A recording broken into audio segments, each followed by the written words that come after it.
Have you ever set your cruise control only to find nothing happens? Frustrating, right?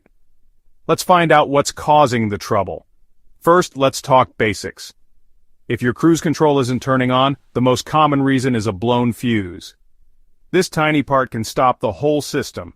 Check your fuse box and swap it out if needed. Next, look at your brake lights.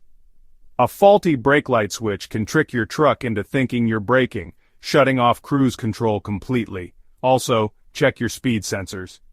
If these sensors can't tell your Sierra how fast you're going, cruise control won't work. Another big one, wiring problems. Loose wires or corrosion can break the connection, especially in older trucks or after rough weather. Don't forget, some issues are simple. Low brake fluid, a stuck pedal, or even not buckling your seatbelt can all mess things up. If you've checked these and it's still not working, it's time for a mechanic.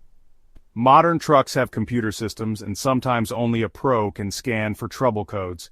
So next time your GMC Sierra's cruise control stops working, remember, start simple, check the basics, and don't be afraid to get help.